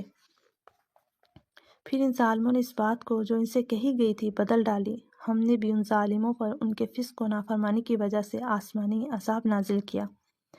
اور یہاں پر آسمانی عذاب سے مراد لیا جاتا ہے سخت سردی، غضب الہی اور طاعون کی بیماری۔ جیسے ایک حدیث میں بھی آتا ہے، یہ طاعون اسی رجس اور عذاب کا حصہ ہے جو تم سے پہلے بعض لوگوں پر نازل ہوا۔ تمہاری موجودگی میں کسی جگہ یہ طاعون پھیل جائے تو وہاں سے مت نکلو، اگر کسی اور علاقے کی بابت تمہیں معلوم ہو کہ وہاں طاعون ہے تو وہاں مت جاؤ۔ اور جب موسیٰ علیہ السلام نے اپنی قوم کے لیے پانی مانگا تو ہم نے کہا کہ اپنی لاٹھی پتھر پر مارو جس سے 12 چشمے پھوٹ نکلے، اور ہر گروہ نے اپنا چشمہ پہچان لیا، اور ہم نے کہہ دیا کہ اللہ تعالیٰ کا رزق کھاؤ اور پیو اور زمین میں فساد نہ کرتے پھرو۔ یہ واقعہ بعض کے نزدیک تہ کا اور بعض کے نزدیک صحرائے سینا کا ہے۔ وہاں پانی کی طلب ہوئی تو اللہ تعالیٰ نے حضرت موسیٰ علیہ السلام سے کہا کہ اپنی لاٹھی پتھر پر مارو، اور پتھر سے ہی 12 چشمے جو وہ جاری ہو گئے، اور قبیلے بھی 12 تھے، ان کے آسانی کے لیے ہر قبیلے نے ایک ایک چشمہ جو وہ لے لیا، اور یہ بھی ایک معجزہ تھا اور اللہ تعالیٰ کی طرف سے ایک مدد تھی۔ اور جب تم نے کہا کہ موسیٰ ہم سے ایک ہی قسم کے کھانے پر ہرگز صبر نہ ہو سکے گا، اس لیے اپنے رب سے دعا کیجیے وہ ہمیں زمین کی پیداوار، ساگ، ککڑی، گیہوں، مسور اور پیاز دے۔ آپ نے فرمایا بہتر چیز کے بدلے ادنا چیز کیوں طلب کرتے ہو؟ اچھا شہر میں جاؤ، وہاں تمہاری چاہت کی یہ سب چیزیں ملیں گی۔ ان پر ذلت اور مسکینی ڈال دی گئی اور اللہ کا عذاب لے کر وہ لوٹے، یہ اس لیے کہ وہ اللہ تعالیٰ کی آیتوں کے ساتھ کفر کرتے تھے اور نبیوں کو ناحق قتل کرتے تھے۔ یہ ان کی نافرمانیوں اور زیادتیوں کا نتیجہ ہے۔ یہ قصہ بھی اسی میدان تہ کا ہے۔ مصر سے مراد یہاں ملک مصر نہیں بلکہ کوئی ایک شہر ہے۔ مطلب یہ ہے کہ یہاں سے کسی بھی شہر میں چلے جاؤ، وہاں کھیتی باڑی کرو، اپنی پسند کی سبزیاں دالیں اگاؤ اور کھاؤ۔ ان کا یہ مطالبہ چونکہ کفران نعمت اور ہر ترمی پر مبنی تھا، اس لیے ان کی زجر و توبیخ کے انداز میں انہیں کہا گیا کہ وہاں تمہاری مطلوبہ چیزیں تمہیں مل جائیں گی، اور پھر اللہ تعالیٰ نے ان پر ذلت اور مسکنت جو ہے وہ طاری کر دی، اور کافی ٹائم ان پر یہ اسی طرح سے عذاب رہا۔ اور پھر ان کو بتایا گیا کہ اللہ تعالیٰ کی آیتوں کو جھٹلانے کی وجہ سے ایسا ہوا، اور جو نبیوں کو تم ناحق قتل کرتے تھے۔ مسلمان ہوں، یہودی ہوں، نصارہ ہوں یا صابی ہوں، کوئی بھی جو اللہ تعالیٰ پر اور قیامت کے دن پر ایمان لائے اور نیک عمل کرے، ان کے اجر ان کے رب کے پاس ہے، اور ان پر نہ تو کوئی خوف ہے اور نہ اداسی ہے۔ یہاں پر مراد جو ہے یہودی، نصارہ یا صابی یا مسلمان، ان سب سے کہا گیا ہے کہ سب کے کامیاب ہونے کے لیے ضروری ہے کہ وہ اللہ تعالیٰ پر اور قیامت کے دن پر ایمان لائیں اور نیک عمل کریں، اور ان پر پھر نہ کوئی خوف ہوگا نہ ہی اداسی ہوگی۔ صابی سے مراد وہ لیا جاتا ہے یعنی جو پہلے تو کسی نہ کسی دین پر تھا، بعد میں وہ فرشتہ پرست بن گیا یا پھر ستارہ پرست بن گیا، یعنی لا دین ہو گیا، تو لا مذہب لوگوں کو صابی کہا جاتا ہے۔ لیکن اس آیت کی مراد یہ نہیں ہے کہ ہر کوئی اپنے ایمان پر رہتے ہوئے نیک اعمال کرتا رہے، بلکہ ساتھ میں اس چیز کی بھی وضاحت کر دی گئی کہ آج کے دور میں اس وقت جب آخری نبی آ چکے ہیں اور قرآن آخری کتاب آ چکی ہے، تو پھر ضروری ہے کہ آخری نبی اور آخری کتاب پر بھی ساتھ میں عمل کیا جائے، جس کی وضاحت احادیث میں ہوتی ہے۔ جیسے نبی صلی اللہ علیہ وسلم نے فرمایا، قسم ہے اس ذات کی جس کے ہاتھ میں میری جان ہے، میری اس امت میں جو شخص بھی میری بابت سن لے، وہ یہودی ہو یا عیسائی، پھر وہ مجھ پر ایمان نہ لائے تو وہ جہنم میں جائے گا۔ اس کا مطلب یہ ہے کہ وحدت ادیان کی گمراہی جہاں دیگر آیات قرآن کو نظر انداز کرنے کا نتیجہ، وہاں حدیث کے بغیر قرآن کو سمجھنے کی بھی مضمون سے کا بھی نتیجہ ہے۔ تو اس لیے ضروری ہے کہ قرآن کو سمجھنے کے لیے ہم احادیث پر بھی عمل کریں اور احادیث کا بھی علم ساتھ پہ لائیں اور ان پر ایمان لائیں۔ ایسا نہیں ہے کہ صرف قرآن کافی ہے، بلکہ قرآن کی وضاحت یا قرآن کی تفسیر جو ہے وہ سنت اور حدیث کے ذریعے سے کی گئی ہے۔ اور جب ہم نے تم سے وعدہ لیا اور تم پر طور پہاڑ لا کھڑا کر دیا اور کہا جو ہم نے تمہیں دیے ہے اسے مضبوطی سے تھام لو اور جو کچھ اس میں ہے اسے یاد کرو تاکہ تم بچ جاؤ، یعنی تورات کے احکامات جو ہیں دیے گئے اور کہا گیا کہ اس پر جو موجود ہیں ان پر عمل کیا جائے اور اللہ تعالیٰ سے ڈرا جائے، لیکن تم اس کے بعد بھی پھر گئے۔ پھر اگر اللہ تعالیٰ کا فضل اور اس کی رحمت تم پر نہ ہوتی تو تم نقصان والے ہو جاتے، اور یقیناً تمہیں ان لوگوں کا علم بھی ہے جو تم سے ہفتہ کے بارے میں حد سے بڑھ گئے، اور ہم نے بھی کہہ دیا کہ تم ذلیل بندر بن جاؤ۔ ہفتہ کا دن، سبت کا دن جسے کہا جاتا ہے، جو کہ یہودیوں کے لیے مخصوص تھا کہ اس دن میں دنیاوی کوئی بھی کام نہیں کیا جائے گا، یعنی صرف اللہ تعالیٰ کی عبادت کی جائے گی، اور انہوں نے ہیلا بہانہ کیا اور ہفتے کے دن میں مچھلیاں اللہ تعالیٰ کی طرف سے بھی بطور امتحان زیادہ آتی، انہوں نے گڑھے کھود لیے ہفتے کے دن میں، اور جب اس میں مچھلیاں پھنس جاتی تو اتوار کے دن میں ان کو پکڑ لیتے، تو ان کی اس حرکت کا یہاں پر ذکر کیا گیا۔ اور یقیناً لیکن تم اس کے بعد بھی پھر گئے، پھر اگر اللہ تعالیٰ کا فضل اور اسے ہم نے اگلوں پچھلوں کے لیے عبرت کا سبب بنا دیا اور پرہیزگاروں کے لیے واعظ و نصیحت کا۔ حضرت موسیٰ علیہ السلام نے جب اپنی قوم سے کہا کہ اللہ تعالیٰ تمہیں ایک گائے ذبح کرنے کا حکم دیتا ہے تو انہوں نے کہا ہم سے مذاق کیوں کرتے ہو؟ آپ نے جواب دیا کہ میں ایسا جاہل ہونے سے اللہ تعالیٰ کی پناہ پکڑتا ہوں۔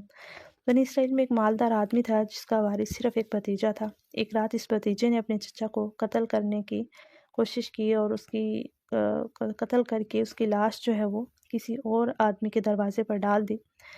صبح جب ہوئی تو قاتل کو تلاش کیا جانے لگا، لیکن کسی کو پتہ نہ چلے اس کا قاتل کون ہے، یہاں تک کہ بات جو ہے وہ حضرت موسیٰ علیہ السلام تک پہنچ گئی، اور پھر اللہ تعالیٰ نے انہیں یہ حکم دیا کہ ایک گائے کو ذبح کیا جائے اور اس گائے کا ٹکڑا جو ہے وہ مقتول کو مارا جائے تو وہ زندہ ہو کر بتا دے گا کہ اس کو کس نے قتل کیا۔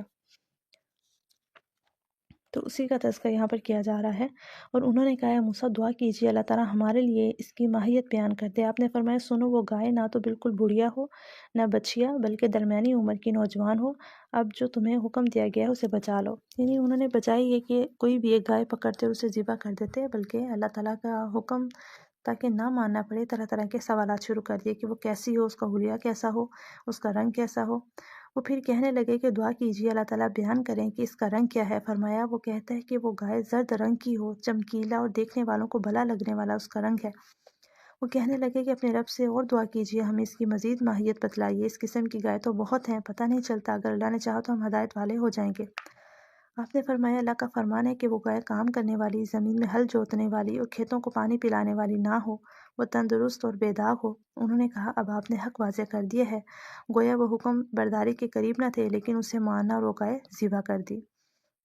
یعنی کہ انہوں نے سوالات کر کر کے اپنے لیے زیادہ مشکل پیدا کر دی تھی، اور پھر ایسی گائے جس میں اتنی زیادہ خصوصیات ان کے لیے ڈھونڈنا مشکل ہو گئی، اور کہا جاتا ہے کہ آخر میں انہوں نے بہت ہی زیادہ اپنے پیسوں میں انہیں یہ گائے خریدنی پڑی۔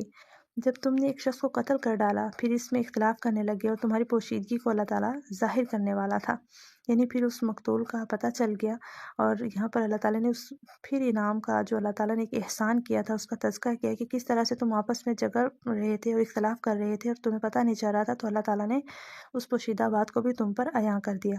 اور اس میں یہ بھی اس سے وضاحت کی جاتی ہے کہ اللہ تعالیٰ جو ہے وہ پوشیدہ چیزوں کو ظاہر کرنے والا ہے، اس لیے ہمیں اپنے چھپ کر کرنے والے کام جو ہیں وہ بھی اچھے اور درست رکھنے چاہیے، تاکہ اگر عیاں ہو بھی جائیں تو ہمیں اس پر شرمندگی نہ ہو۔ اور ہم نے کہا اس گائے کا ایک ٹکڑا مقتول کے جسم پر لگا دو، وہ جی اٹھے گا، اسی طرح اللہ مردوں کو زندہ کر کے تمہیں تمہاری عقل مندی کے لیے اپنی نشانیاں دکھاتا ہے۔ یعنی اللہ تعالیٰ جسم پر لگا دو، وہ جی اٹھے گا، اسی طرح اللہ مردوں کو زندہ کر کے تمہیں تمہاری عقل مندی کے لیے اپنی نشانیاں دکھاتا ہے۔ یعنی اللہ تعالیٰ نے جو قیامت کے دن معاملہ ہونا تھا کہ مردوں کو زندہ کرنا تھا، اور اس نے زندہ ہو کر اپنے سارے معاملات بتانے ہیں، یعنی انسان جو ایک معاملہ ہونا تھا وہ پہلے سے ہی اللہ تعالیٰ نے ان کی آنکھوں کے سامنے کر کے دکھا دیا، اور اس چیز کی وضاحت کرتی کہ اللہ تعالیٰ مردہ کو زندہ کر سکتا ہے۔ پھر اس کے بعد تمہارے دل پتھر جیسے بلکہ اس سے بھی زیادہ سخت ہو گئے، بعض پتھروں سے تو نہریں بہہ نکلتی ہیں اور بعض پھٹ جاتے ہیں اور ان سے پانی نکل آتا ہے، اور بعض اللہ تعالیٰ کے ڈر سے گر پڑتے ہیں، اور تم اللہ تعالیٰ کو اپنے اعمال سے غافل نہ جانو۔ مسلمانوں، کیا تمہاری خواہش ہے کہ یہ لوگ ایماندار بن جائیں؟ حالانکہ ان میں سے ایسے لوگ بھی جو کلام اللہ کو سن کر عقل و علم والے ہوتے ہیں پھر بھی بدل ڈالا کرتے ہیں۔ جب ایمان والوں سے ملتے ہیں تو اپنی ایمانداری ظاہر کرتے ہیں، اور جب آپس میں ملتے ہیں تو کہتے ہیں کہ مسلمانوں کو کیوں وہ باتیں پہنچاتے ہو جو اللہ تعالیٰ نے تمہیں سکھائی ہیں؟ کیا جانتے نہیں کہ یہ تو اللہ تعالیٰ کے پاس تم پر ان کی حجت ہو جائے گی؟ کیا یہ نہیں جانتے اللہ تعالیٰ ان کی پوشیدگی اور ظاہر داری سب کو جانتا ہے؟ یعنی یہاں پہ اللہ تعالیٰ نے اپنی صفات کو بیان کیا کہ اللہ تعالیٰ تو ان کی پوشیدگی اور جو چیزیں وہ ظاہر کرتے ہیں سب جانتا ہے۔ ان میں سے بعض ان پڑھ ایسے بھی ہیں کہ جو کتاب کی صرف ظاہری الفاظ کو ہی جانتے ہیں اور صرف گمان اور اٹکل پر ہی ایمان لاتے ہیں۔ ان لوگوں کے لیے ویل ہے جو اپنے ہاتھوں کی لکھی ہوئی کتاب کو اللہ تعالیٰ کی طرف ہی کہتے ہیں اور اس طرح دنیا کماتے ہیں۔ ان کے ہاتھوں کی لکھائی کو اور ان کی کمائی کو ویل یعنی ہلاکت اور افسوس ہے۔ یہاں پر جو فویل للذین یعنی ویل ایک جہنم کی وادی کو بھی کہا جاتا ہے، جس کی گہرائی اتنی ہے کہ ایک کافر کو اس کی تہہ تک گرنے میں 40 سال لگ جائیں، اور یہاں پر اس سے مراد ہلاکت اور عذاب بھی ہے۔ اور یہ ان لوگوں کے لیے ہے، یعنی وہ اپنے ہاتھوں سے اپنے مرضی کے مطابق احکامات لکھتے ہیں اور کہتے ہیں کہ یہ اللہ تعالیٰ کی طرف سے ہے۔ یہ لوگ کہتے ہیں ہم کو صرف چند روز جہنم میں رہیں گے۔ ان سے کہو کیا تمہارے پاس اللہ تعالیٰ کا کوئی پروانہ ہے؟ یعنی کیا کوئی عہد ہے، کوئی بات پہنچی ہے؟ اگر ہے تو یقیناً اللہ تعالیٰ اپنے وعدے کا خلاف نہیں کرے گا، ہرگز نہیں، بلکہ تم اللہ تعالیٰ کے ذمہ وہ باتیں لگاتے ہو جو تم نہیں جانتے۔ یعنی ان کا عقیدہ یہ تھا جو کہ انہوں نے خود ہی بنا لیا کہ دنیا کی کل عمر 7,000 سال ہے اور ہم ہر 1000 سال کے بدلے ایک دن جہنم میں رہیں گے، اس حساب سے صرف 7 دن جہنم میں رہیں گے۔ اور کچھ کہتے ہیں کہ ہم نے 40 دن بچڑے کی عبادت کی تھی، 40 دن جہنم میں رہیں گے۔ تو اللہ تعالیٰ نے ان سے پھر فرمایا کہ کیا تم نے کوئی عہد لے رکھا ہے اس بات کا جو یہ بات کہتے ہو؟ یقیناً جس نے بھی برے کام کیے اور اس کی نافرمانیوں نے اسے گھیر لیا وہ ہمیشہ کے لیے جہنمی ہے، اور جو لوگ ایمان لائے اور نیک کام کریں وہ جنتی ہیں جو جنت میں ہمیشہ رہیں گے۔ اور جب ہم نے بنی اسرائیل سے وعدہ لیا کہ تم اللہ تعالیٰ کے سوا دوسروں کی عبادت نہ کرنا اور اپنے ماں باپ کے ساتھ اچھا سلوک کرنا، اور اسی طرح قرابت داروں، یتیموں اور مسکینوں کے ساتھ اور لوگوں کو اچھی بات کہنا، نمازیں قائم رکھنا، زکوٰۃ دیتے رہا کرنا، لیکن تھوڑے سے لوگوں کے علاوہ سب کے سب پھر گئے اور منہ موڑ لیا۔ اور جب ہم نے تم سے وعدہ لیا کہ آپس میں خون نہ بہانا اور آپس والوں کو جلا وطن نہ کرنا، تم نے اقرار کیا، تم اس کے شاہد بنے، لیکن پھر بھی تم نے آپس میں قتل کیا اور آپس میں ایک دوسرے فرقے کو جلا وطن بھی کیا اور گناہ اور زیادتی کے کاموں میں ان کے خلاف دوسروں کی طرفداری بھی کی۔ ہاں، جب وہ قیدی ہو کر تمہارے پاس آئے تو تم نے ان کے فدیے دیے، لیکن ان کا نکالنا جو تم پر حرام تھا اس کا کچھ خیال نہ کیا۔ کیا بعض احکام پر ایمان رکھتے ہو اور بعض کے ساتھ کفر کرتے ہو؟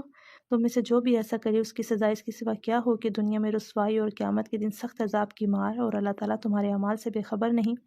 یہاں پر اللہ تعالیٰ نے ان کے رویوں کی تصویر کشی کی ہے۔ نبی کریم صلی اللہ علیہ وسلم کے زمانے میں انصار کے 2 قبیلے تھے، اوس اور خزرج، ان کی آپس میں آئے دن جنگ رہتی تھی، اور اسی طرح یہود مدینہ کے 3 قبیلے تھے، بنو قینقاع، بنو نذیر اور بنو قریظہ، یہ بھی آپس میں لڑتے رہتے تھے۔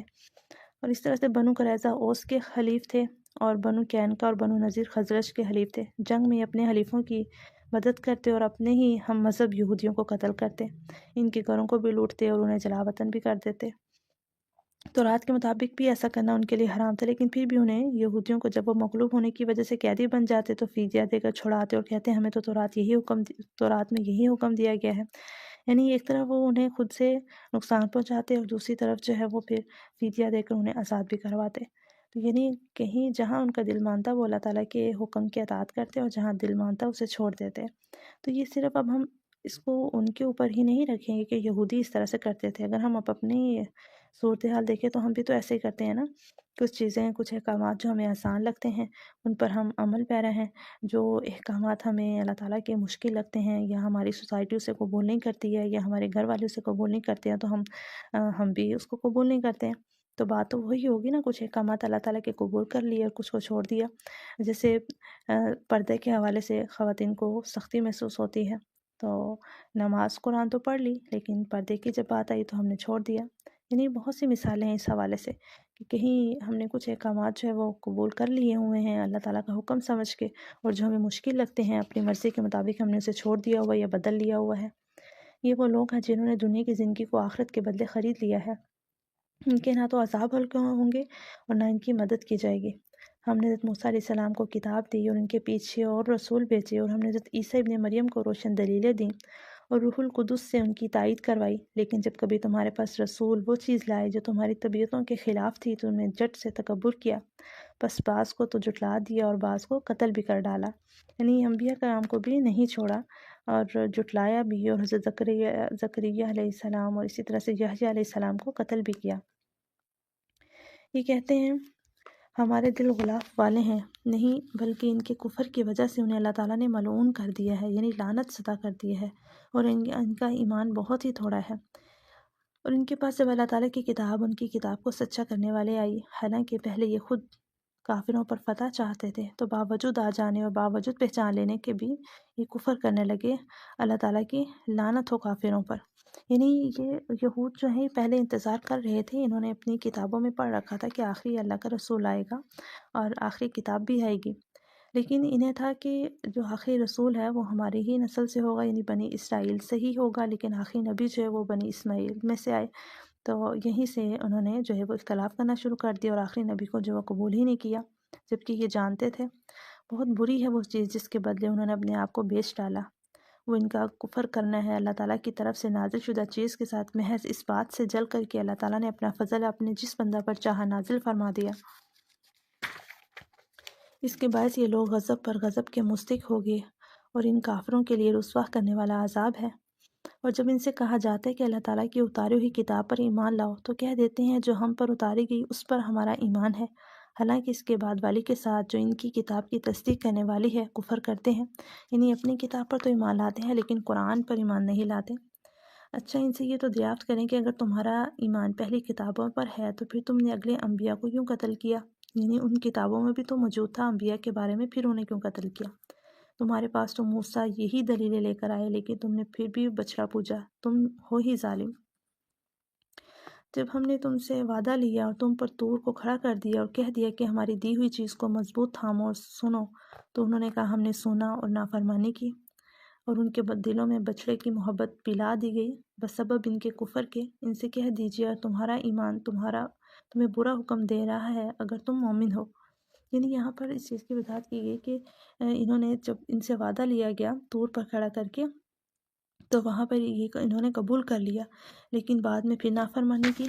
اس نافرمانی کی وجہ سے اللہ تعالیٰ نے پھر ان کے دل میں بچڑے کی محبت پلا دی۔ پلا دی کا لفظ اس لیے کہ جیسے ایک پانی ہوتا ہے نا، جب ہم پیتے ہیں خصوصاً رمضان میں جب ہم پانی پیتے ہیں تو ہمیں اپنی رگوں میں جاتا ہوا محسوس ہوتا ہے، تو جو پانی ہے یا بلڈ ہے وہ کس طرح سے پورے جسم میں گل مل جاتا ہے۔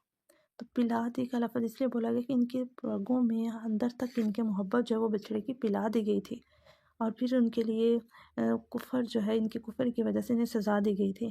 اب کہہ دیجئے کہ اگر آخرت کا گھر صرف تمہارے ہی لیے ہے اللہ کے نزدیک اور کسی کے لیے نہیں، تو آؤ اپنی سچائی کے ثبوت میں موت طلب کرو، لیکن اپنی کرتوتوں کو دیکھتے ہوئے کبھی بھی موت نہیں مانگے گی، اللہ تعالیٰ ظالم کو خوب جانتا ہے۔ یعنی یہود و نصارہ اپنی اپنی جگہ پر کہہ رہے تھے کہ اب جو یہودی ہیں صرف جنت ان کے لیے، اور جو عیسائی ہیں وہ کہہ رہے تھے کہ نصارہ جو ہیں کہ جنت تو ہمارے لیے ہے۔ تو ان پر بھی یہ کہا گیا کہ اگر تمہیں یہی لگتا ہے کہ تمہارے جیسے کرتوت ہیں، کیسے کام ہے کہ جنت تمہارے لیے، تو پھر موت کیوں نہیں طلب کر لیتے؟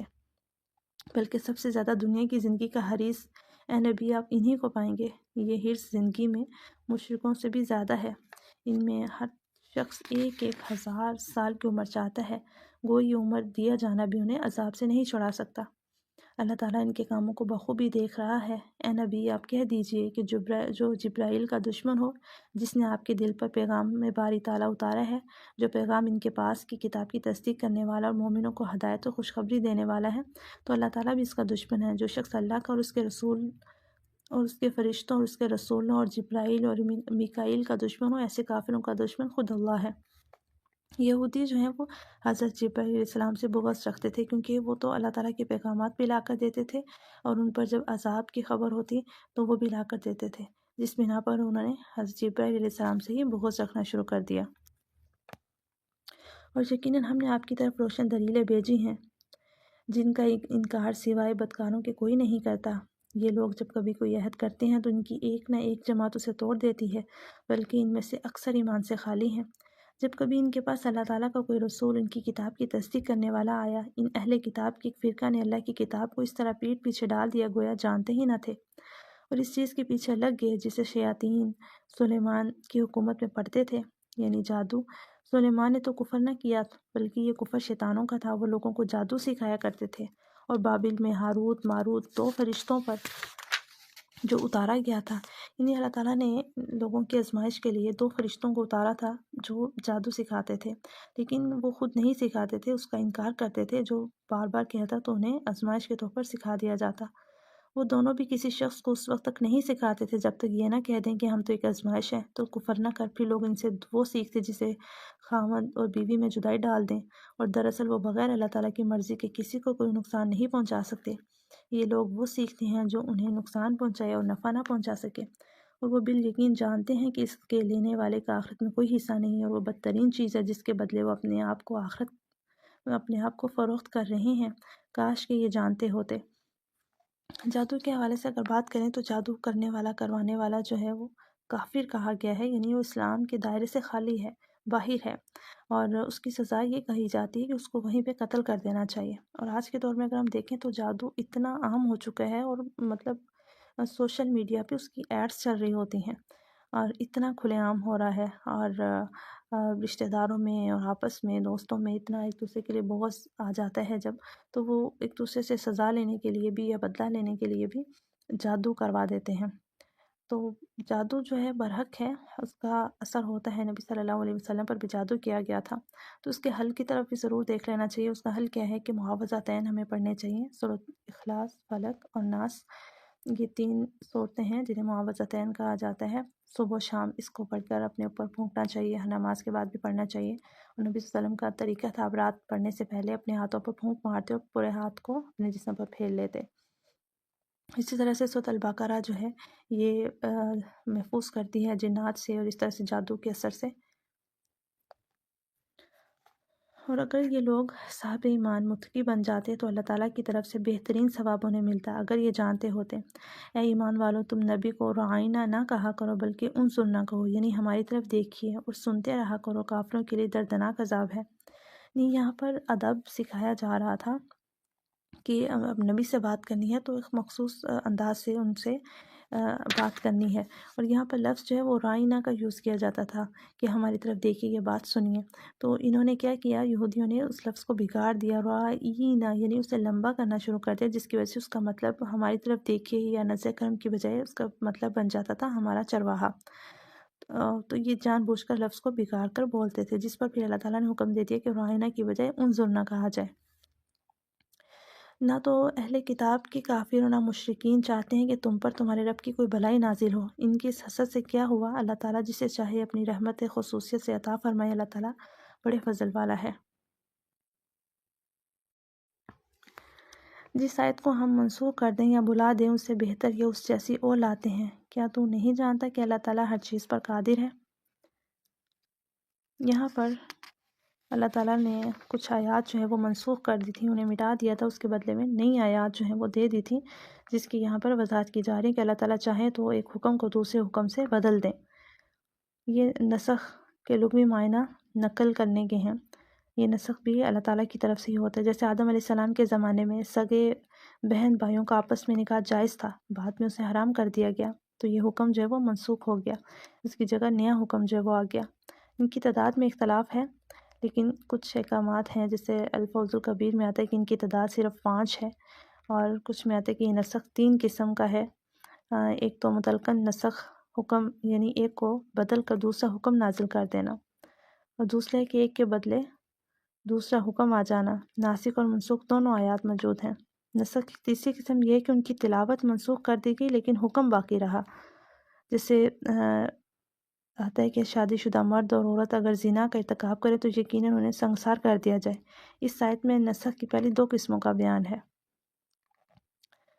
تو اس کی وضاحت میں جائیں تو اس کی کافی ڈیٹیل موجود ہے، بہرحال سمپل یہاں پر ہم اتنا سمجھ لیں کہ اللہ تعالیٰ نے کچھ آیات کا پہلے حکم تھا، بعد میں اسے بدل کر اس کا حکم چینج کر دیا تھا، اور یا پھر کسی کا حکم باقی رہا لیکن تلاوت جو ہے وہ اس کی منسوخ ہو گئی، یعنی قرآن کی آیات سے وہ مٹا دیا گیا لیکن احادیث میں اس جیسا حکم جو ہے وہ قائم رہا۔ کیا تم اپنے رسول سے یہی پوچھنا چاہتے ہو جو اس سے پہلے موسیٰ علیہ السلام سے پوچھا گیا تھا؟ سنو، ایمان کو کفر سے بدلنے والا سیدھی راہ سے بھٹک جاتا ہے۔ ان اہل کتاب کے اکثر لوگ باوجود حق واضح ہو جانے کے محض حسد و بغض کی بنا پر تمہیں بھی ایمان سے ہٹا دینا چاہتے ہیں۔ تم بھی معاف کرو اور چھوڑ دو یہاں تک کہ اللہ تعالیٰ اپنا حکم لائے، یقیناً اللہ تعالیٰ ہر چیز پر قدرت رکھتا ہے۔ تم نمازیں قائم رکھو اور زکوٰۃ دیتے رہا کرو، اور جو کچھ بھلائی تم اپنے لیے آگے بھیجو گے سب کچھ اللہ تعالیٰ کے پاس پالو گے، بے شک اللہ تعالیٰ تمہارے اعمال کو خوب دیکھ رہا ہے۔ یہ کہتے ہیں کہ جنت میں یہود و نصارہ کے سوا اور کوئی نہ جائے گا، یہ صرف ان کی آرزوئیں ہیں۔ ان سے کہو کہ اگر تم سچے ہو تو کوئی دلیل تو پیش کرو۔ سنو، جو بھی اپنے آپ کو خلوص کے ساتھ اللہ تعالیٰ کے سامنے جھکا دے، بے شک اسے اس کا رب پورا بدلہ دے گا، اس پر نہ تو کوئی خوف ہوگا، نہ غم اور نہ اداسی۔ یہاں پر جو ہے یہ حکم ہمارے سب کے لیے ہے کہ اللہ تعالیٰ کے سامنے اخلاص کے ساتھ جھک جانا چاہیے۔ عبادت میں اخلاص بہت زیادہ ضروری ہے، اور جتنا کوئی خلوص نیت کے ساتھ کام کرتا ہے اس کا اجر بھی پر اللہ تعالیٰ اسے اتنا ہی زیادہ دیتے ہیں۔ تو اس پر نہ کوئی خوف ہوگا، نہ کوئی غم ہوگا، یعنی نہ ماضی کا اسے کوئی غم ہوگا، نہ ہی مستقبل کا اسے کوئی خوف ہوگا۔ یہود کہتے ہیں کہ نصرانی حق پر نہیں، اور نصرانی کہتے ہیں کہ یہودی حق پر نہیں، حالانکہ یہ سب لوگ تورات پڑھتے ہیں۔ اسی طرح انہی جیسی بات بے علم بھی کہتے ہیں کہ قیامت کے دن اللہ تعالیٰ ان کے اس اختلاف کا فیصلہ ان کے درمیان کر دے گا۔ اس شخص سے بڑھ کر ظالم کون ہے جو اللہ تعالیٰ کی مسجدوں میں اللہ تعالیٰ کا ذکر کیے جانے کو روکے اور ان کی بربادی کی کوشش کریں؟ ایسے لوگوں کو خوف کھاتے ہوئے ہی اس میں جانا چاہیے، ان کے لیے دنیا میں بھی رسوائی ہے اور آخرت میں بھی بڑا عذاب ہے۔ یہاں پر جو ہے منافقین نے ایک مسجد تعمیر کی، اور اس میں جو ہے ان کا مقصد جو ہے وہ مسجد نہیں تھا یا اللہ تعالیٰ کی عبادت کروانا نہیں تھا، بلکہ صرف اپنے لیے اور لوگوں کو گمراہ کرنے کے لیے انہوں نے ایک مسجد کی تعمیر کی، اور مقصد ان کا تخریب کاری ہی تھا، جس کی اللہ تعالیٰ نے پہلے ہی نبی صلی اللہ علیہ وسلم کو وحی کے ذریعے سے اطلاع کر دی کہ جو مسجد انہوں نے بنائی ہے اسے ختم کروا دیا جائے، اور یہ حق پر اور اللہ تعالیٰ کے تقوی پر نہیں بنائی گئی۔ یہاں اس آیت میں جو بات کی گئی ہے وہ یہ ہے کہ تخریب کاری اور بربادی صرف یہی نہیں ہے کہ اسے ڈھا دیا جائے یا امانت کو نقصان پہنچایا جائے، بلکہ اس میں مراد یہ ہے کہ عبادت اور ذکر سے روکنا، اقامت شریعت اور حق بات کہنے سے روکنا، اور آپس میں جیسے ہمارے ہاں اختلاف پر لڑائی جھگڑا فساد پھیلا دیا جاتا ہے اور حق بات کرنے والوں کو روک دیا جاتا ہے، یہ چیز یہاں پہ وضاحت کی گئی۔ اور مشرق اور مغرب کا مالک اللہ ہی ہے، تم جدھر بھی منہ کرو ادھر ہی اللہ کا منہ ہے، اللہ تعالیٰ کا شہادگی اور وسعت والا اور بڑے علم والا ہے۔ ہجرت کے بعد جب مسلمان بیت المقدس کی طرف رخ کر کے نماز پڑھتے تھے تو مسلمانوں کو اس کا رنج تھا۔ اس موقع پر یہ آیت نازل ہوئی۔ بعض کہتے ہیں کہ اس وقت نازل ہوئی جب بیت المقدس سے پھر خانہ کعبہ کی طرف رخ کرنے کا حکم ہوا تو یہودیوں نے طرح طرح کی باتیں بنائیں، اور بعض کے نزدیک اس کے نزول کا سبب سفر میں سواری پر نفل نماز پڑھنے کی اجازت ہے کہ سواری کا منہ کدھر بھی ہو آپ نماز پڑھ سکتے ہو، نفل نماز۔ کبھی چند اسباب جمع ہو جاتے ہیں اور ان سب کے حکم کے لیے ایک ہی آیت جو ہے وہ نازل ہو جاتی ہے۔ ایسی آیتوں کے شان نزول میں متعدد روایات مروی ہوتی ہیں۔ وہ زمین اور آسمانوں کا ابتدا پیدا کرنے والا ہے، وہ جس کام کو کرنا چاہتا ہے کہہ دیتا ہے کہ ہو جا، بس وہ ہو جاتا ہے۔ اسی طرح بے علم لوگوں نے بھی کہا کہ خود اللہ تعالیٰ ہم سے باتیں کیوں نہیں کرتا، یا ہمارے پاس کوئی نشانی کیوں نہیں آتی؟ اسی طرح ایسی ہی بات ان کے اگلوں نے بھی کہی تھی، ان کی اور ان کے دل یکساں ہو گئے۔ ہم نے تو یقین والوں کے لیے نشانیاں بیان کر دیں۔ ہم نے آپ کو حق کے ساتھ خوشخبری دینے والا اور ڈرانے والا بنا کر بھیجا ہے، اور جہنمیوں کے بارے میں آپ سے پرستش نہیں ہوگی۔ یعنی نبی صلی اللہ علیہ وسلم کے بارے میں یہاں کہا گیا کہ آپ خوشخبری دینے والے ہیں اور ڈرانے والے ہیں، اور یہ دو کام انبیاء کی ہمیشہ سے سنت رہے ہیں کہ وہ خوشخبری بھی دیتے ہیں اور ڈراتے بھی ہیں، اور اگر غور کیا جائے تو خوشخبری کی بات ہمیشہ پہلے کی جاتی ہے۔ آپ سے یہود و نصارہ ہرگز راضی نہیں ہوں گے جب تک کہ آپ ان کے مذاہب کے تابع نہ بن جائیں۔ آپ کہہ دیجیے اللہ تعالیٰ کی ہدایت ہی ہدایت ہے، اور اگر آپ نے باوجود اپنے پاس علم آ جانے کے پھر ان کی خواہشوں کی پیروی کی تو اللہ تعالیٰ کے پاس آپ کا نہ تو کوئی ولی ہوگا اور نہ مددگار۔ اب دیکھیں یہاں پر ایک نبی سے بھی اللہ تعالیٰ نے کتنی وضاحت سے بات کر دی کہ یہود و نصارہ چاہیں گے کہ آپ ان کے تابع ہو جائیں، لیکن اگر آپ ان کے تابع ہوگے تو پھر آپ کو بچانے والا کوئی نہیں ہوگا، نہ کوئی مددگار ہوگا۔ جنہیں ہم نے کتاب دی ہے اور وہ اسے پڑھنے کے حق کے ساتھ پڑھتے ہیں، وہ اس کتاب پر بھی ایمان رکھتے ہیں، اور جو اس کے ساتھ کفر کریں وہ نقصان والا ہے۔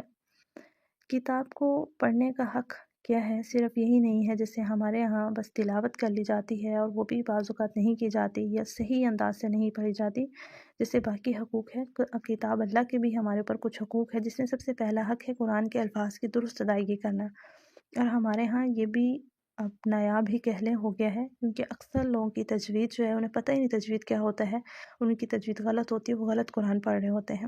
اور دوسرا حق یہ ہے کہ قرآن میں جو بیان کیا جا رہا ہے اسے سمجھا جائے، اور تیسرا یہ ہے کہ جو سمجھا گیا ہے، جو سنا گیا ہے، اس پر عمل کیا جائے، اور چوتھا یہ کہ اسے دوسروں تک پہنچایا جائے۔ تو یہ قرآن کے حقوق ہیں، اس پر ایمان لانا، اسے سمجھنا، اس کے معنی کو سمجھنا، اسے اچھے سے پڑھنا، عمل کرنا، دوسروں تک پہنچانا۔ اور ہم سمجھتے ہیں شاید بس صبح میں اٹھ کے تھوڑا سا کتاب کو کھول لینا ہی کافی ہے، تو یہ کافی نہیں ہے۔ اے اولاد یعقوب، میں نے جو نعمتیں تم پر انعام کی ہیں انہیں یاد کرو، اور میں نے تو تمہیں تمام جہانوں پر فضیلت دے رکھی تھی۔ اس دن سے ڈرو جس دن کوئی نفس کسی نفس کو کچھ فائدہ نہ پہنچا سکے گا، نہ کسی شخص سے کوئی فدیہ قبول کیا جائے گا، نہ اسے کوئی شفاعت نفع دے گی، نہ ان کی مدد کی جائے گی۔ یعنی قیامت والے دن اللہ تعالیٰ ہی جو چاہیں گے وہی ہوگا، اور اگر نبی صلی اللہ علیہ وسلم بھی شفاعت کریں گے تو اللہ تعالیٰ کی اجازت سے کریں گے۔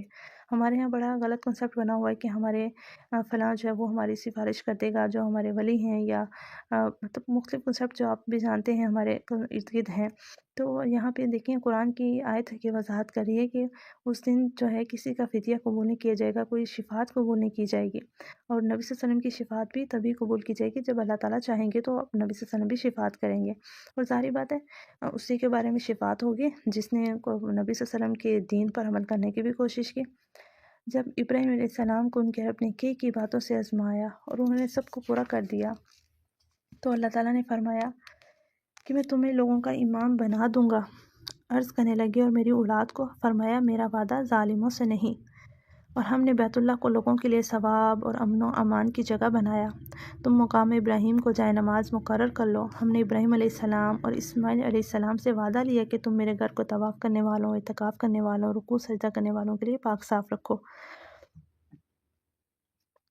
یہاں پر جو ہے حضرت ابراہیم علیہ السلام اور حضرت اسماعیل علیہ السلام نے جو اللہ تعالیٰ کی گھر کی تعمیر کی، اس چیز کی وضاحت ہے، اور اللہ تعالیٰ کسی سے جب بڑا کام لینا چاہتے ہیں تو پہلے اسے آزمائشوں سے بھی گزارتے ہیں، اور ابراہیم علیہ السلام سے اتنا بڑا کام لیا لیکن اس سے پہلے ان کی آزمائش بھی بہت زیادہ ہوئی۔ آپ کے بارے میں آتا ہے کہ تقریباً 30 بڑی بڑی آزمائشیں جو ہیں وہ حضرت ابراہیم علیہ السلام پر آئیں، اور آپ جانتے ہیں کہ کتنی بڑی آزمائش جو ہے وہ ان کی بیٹے کو اللہ کے راستے میں قربان کرنا تھا، پھر ان کے لیے پورا آپ کہہ لیں کہ ان کا ملک جو ہے وہ ان کے خلاف ہو گیا، ان کو آگ میں پھینکنے کے لیے کیسی کیسی تدبیریں کی گئی، اور اس کے علاوہ بہت سی بڑی بڑی آزمائشیں ہیں، لیکن ابراہیم علیہ السلام نے ہر آزمائش پر پورا اترنے کی کوشش کی، جن کے بارے میں یہ بھی قرآن میں کہا گیا کہ ابراہیم الذی وفا، کہ ابراہیم وہ ہے جنہوں نے وفا کا حق ادا کر دیا، اور پھر اللہ تعالیٰ نے بھی ان سے اتنا بڑا کام لیا کہ اپنے گھر کی تعمیر کروائی، اور پھر مقام ابراہیم کو جائے نماز مقرر کر دیا گیا۔ مقام ابراہیم سے مراد وہ مقام ہے جہاں پر ابراہیم علیہ السلام نے کھڑے ہو کر مسجد کی خانہ کعبہ کی تعمیر کی تھی۔ ابھی بھی مقام ابراہیم کے حوالے سے جگہ موجود ہے، وہ ایک پتھر ہے جس کے اوپر آپ کے پاؤں جو ہیں وہ نمایاں ہو گئے تھے، اور اس کو آج تک محفوظ رکھا گیا۔ اور جب ابراہیم نے کہا اے پروردگار تو اس جگہ کو امن والا شہر بنا اور یہاں کے باشندوں کو جو اللہ تعالیٰ پر اور قیامت کے دن پر ایمان رکھنے والے ہوں پھلوں کی روزیاں دے۔ اللہ تعالیٰ نے فرمایا میں کافروں کو بھی تھوڑا فائدہ دوں گا پھر انہیں آگ کے عذاب کی طرف بے بس کر دوں گا، یہ پہنچنے کی جگہ بری ہے۔ ابراہیم علیہ السلام کی دعا تھی جس کی وجہ سے وہاں پر جو ہے ایک صحرا تھا جہاں پر اللہ کا گھر تھا، لیکن وہاں پر اللہ تعالیٰ نے پھلوں کا رزق دیا اور برکت دی۔ ابراہیم علیہ السلام اور اسماعیل علیہ السلام کعبہ کی بنیادیں اور دیواریں اٹھاتے جاتے تھے اور کہتے جا رہے تھے کہ اے ہمارے پروردگار تو ہم سے قبول فرما، تو ہی سننے والا اور جاننے والا ہے۔ ربنا تقبل منا انک انت السمیع العلیم۔ اے ہمارے رب ہمیں اپنا فرما بردار بنا لے اور ہماری اولاد میں سے بھی ایک جماعت کو اپنی اطاعت گزار رکھ اور ہمیں اپنی عبادتیں سکھا اور ہماری توبہ قبول فرما، تو توبہ قبول فرمانے والا اور رحم کرنے والا ہے۔ یہ دعائیں ہمیں بھی اپنی دعاؤں میں شامل کرنی چاہیے۔ ربنا وجعلنا مسلمین لک ومن ذریتنا امۃ مسلمۃ لک وارنا مناسکنا وتب علینا انک انت التواب الرحیم۔ اے ہمارے رب ان میں سے انہی میں ایک رسول بھیج جو ان کے پاس تیری آیتیں پڑھے، انہیں کتاب و حکمت سکھائے اور انہیں پاک کرے، یقیناً تو غلبے والا اور حکمت والا ہے۔ اس دعا کے بارے میں کہا جاتا ہے کہ نبی صلی اللہ علیہ وسلم کہا کرتے تھے کہ میں اپنے باپ ابراہیم علیہ السلام کی دعا کا نتیجہ ہوں، اور کہا جاتا ہے کہ یہ دعا تھی جو آپ نے کی تھی جس کے نتیجے میں حضرت محمد صلی اللہ علیہ وسلم کو نبی بنا کر بھیجا گیا۔ دین ابراہیمی سے وہی بے رغبتی کرے گا جو محض بے وقوف ہو۔ ہم نے تو اسے دنیا میں بھی برگزیدہ کیا تھا اور آخرت میں بھی وہ نیکوکاروں میں سے تھا۔ یعنی ابراہیم علیہ السلام ایسی شخصیت ہے جن کو ہر دین والے نے ان کے ساتھ نسبت جوڑنے کو یعنی ہر جو دین پیچھے گزرا، جیسے یہودی تھے، نصارہ تھے، یعنی ہر کسی نے ان کے ساتھ اپنی نسبت جوڑنے کو فخر محسوس کیا۔ جب کبھی بھی انہوں کے رب نے کہا فرما بردار ہو جاؤ، انہوں نے کہا میں نے رب العالمین کی فرما برداری کی۔ اسی کی وصیت ابراہیم اور یعقوب نے اپنی اولاد کو کی کہ ہمارے بچوں، اللہ تعالیٰ نے تمہارے لیے اس دین کو پسند فرما لیا ہے، خبردار تم مسلمان ہی رہنا۔ کیا حضرت یعقوب علیہ السلام کے انتقال کے وقت تو موجود تھے جب انہوں نے اپنی اولاد کو کہا کہ میرے بعد تم کسی کی عبادت کرو گے، کس کی عبادت کرو گے؟ تو سب نے جواب دیا کہ آپ کے معبود کی، اور آپ کے آباء و اجداد ابراہیم علیہ السلام اور اسماعیل علیہ السلام اور اسحاق علیہ السلام کے معبود کی، جو معبود ایک ہی ہے اور ہم اسی کے فرما بردار رہیں گے۔ یہ جماعت تو گزر چکی، جو انہوں نے کیا وہ ان کے لیے اور جو تم کرو گے تمہارے لیے، ان کے اعمال کے بارے میں تم نہیں پوچھے جاؤ گے۔ یہ کہتے ہیں کہ یہود و نصارہ بن جاؤ تو ہدایت پاؤ گے، تم کہو بلکہ صحیح راہ پر ملت ابراہیمی والے ہیں، اور ابراہیم خالص اللہ کے عبادت کرنے والے تھے اور مشرک نہ تھے۔ اے مسلمانوں تم سب کہو کہ ہم اللہ پر ایمان لائے اور اس چیز پر بھی جو ہماری طرف اتاری گئی، اور جو چیز ابراہیم علیہ السلام، اسماعیل، اسحاق، یعقوب اور ان کی اولاد پر اتاری گئی، اور جو کچھ اللہ کی جانب سے موسیٰ اور عیسیٰ علیہ السلام اور دوسرے انبیاء علیہ السلام دیے گئے، ہم ان میں سے کسی کے درمیان فرق نہیں کرتے ہیں، ہم اللہ کے فرما بردار ہیں۔ اگر وہ تم جیسا ایمان لائیں تو ہدایت پائیں، اور اگر منہ موڑیں تو وہ سری اختلاف میں ہیں۔ اللہ تعالیٰ ان سے عنقریب آپ کی کفایت کرے گا، اور وہ خوب سننے والا اور جاننے والا ہے۔ اللہ کا رنگ اختیار کرو، اور اللہ تعالیٰ سے اچھا رنگ کس کا ہوگا، ہم تو اسی کی عبادت کرنے والے ہیں۔ عیسائیوں نے ایک زرد رنگ کا پانی مقرر کر رکھا تھا جو ہر عیسائی بچے کو بھی اور ہر اس شخص کو بھی دیا جاتا جس کو عیسائی بنانا مقصود ہوتا۔ اس رسم کا نام ان کے ہاں بپتسمہ ہے، یہ ان کے نزدیک بہت ضروری ہے، اس کے بغیر وہ کسی کو پاک تصور نہیں کرتے تھے۔ تو اللہ تعالیٰ نے ان کی تردید فرمائی اور کہا کہ اصل رنگ تو اللہ کا رنگ ہے، اس سے بہتر کوئی رنگ نہیں، اور اللہ کے رنگ سے مراد دین فطرت ہے، یعنی دین اسلام ہے، جس کی طرف ہر نبی نے اپنے اپنے دور میں اپنی اپنی امتوں کو دعوت دی، یعنی دعوت توحید۔ کیا تم کہتے ہو